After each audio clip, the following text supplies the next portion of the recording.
If there's any story that I hope you listen to tonight, it's this one because it may just change your life in a small or big way. Hey guys, welcome back to my YouTube channel. Now, this story is one I really love you to listen to because this is a life story of a girl that was hurt by something she really loved. Have you ever been in that position where the things that you love turn out to be the things that really did hurt you so bad? Wow, if this is you, how are you able to pick up from it? I really love us to listen to this story to the very end. I want to know what you guys think about it. Please hail your views, comment about what you would have done. I'll be in the comment section, Over 10 years guys. ago, as a young 15-year-old teenager who was an experienced hiker, I found myself in the middle of the Appalachian Trail on the forest floor, realizing that I had just been struck by lightning. I think it goes without saying that it was a moment that changed my life forever. I remember waking up seeing that there were multiple areas on my legs where the lightning had gone through, where I had metal zippers on my cargo pants. I remember things smelled kind of burnt and kind of like chlorine. And I also remember that a metal pot attached to my hiking backpack that had taken some of the heat, and there was this splay right through the center, like something out of a Marvel movie. And I realized that that had taken some of the heat, but some had also hit my shoulder, and I probably survived because I was wearing these rubber boots. I remember lying on the forest floor, sort of feeling paralyzed. Probably my body was in a state of shock, but who's to say? And I remember looking up to the sky, wondering whether everything was going to be okay. And I didn't know. And then I remember I passed out. I don't know how much time went by because I didn't have a cell phone or a radio. I was part of a group trip that was half group and half solo. We were all very experienced hikers. I had already summited 2 mountains in my past, and I knew what I was doing, but I was also still a kid. And it was one of those moments where I closed my eyes and I didn't know what would happen next.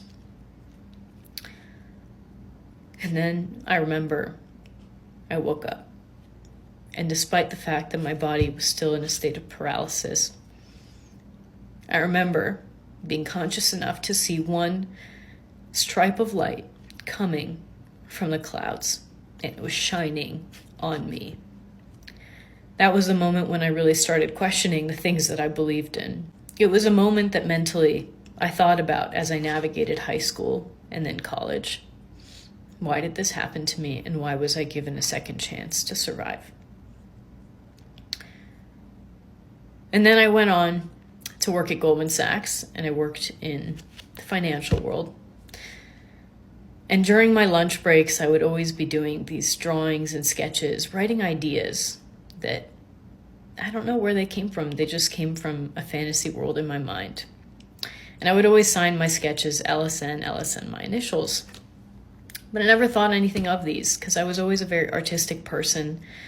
I had even studied architecture in school, but realized that that wasn't for me, which is why I had gone and tried finance instead. I never thought anything so much of these sketches, but partners would always come around and say, "Oh, can I have an original LSN?" It was becoming a thing on our floor. And one really late night, perhaps you might say a life-changing night, I knocked over a pile of papers off of my desk. And I was so frustrated because it was already like 11 p.m. I didn't want to be there. I wanted to just go home. And as I bent down to the ground to pick up all my papers, I remember noticing that there was one light left on the floor, and it was shining right down on me like a spotlight.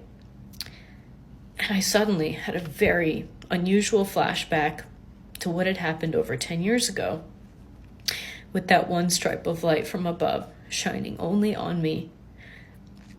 And this time, I realized I had to pay attention to whatever it was that was going on, because it was just some kind of a clear sign, and I can't explain it. I just had this feeling. And as I was picking up these papers to put them back on my desk, I realized that among them were all of these ideas and sketches and writings, and that those were the things that I was doing in my spare time whenever I had the chance. And for the first time, with the light shining down on them in a new way, I could really see what was right in front of me, my calling. And it was unavoidable. And the very next day, I told my boss that I was quitting. 3 years later, I am only months away from launching my dream company, LSN, a company that combines original films with a unique character storyline, with collectible fragrance goods inspired by the flashbacks of the character Elle, who's inspired by yours truly. And my life has come completely full circle because I realized that the answers as to what I was supposed to be doing were there all along. And so, my friends, if you are at a point in your life where you don't know what to do, you don't love your job, you're stuck, you're confused, maybe the answer is right there. Maybe you're just afraid to see it. I love you guys so much, and I don't even know you. But if you stayed till the end of this video, that means the world. Until next time, LSN. Don't forget to follow for more. Wow, this is very, very touching and also very inspiring. I, for one, have learned so much listening to this video. I have learned that nothing should push me out of my purpose. I am going to fight, even if I've had bad experiences. I am not going to give up on what I love to do. I am not going to give up on what I have passion for. Is this you? Please let me know what you have learned from our story and our experiences. And if this is you, I hope that you find courage. Please like, follow, and share.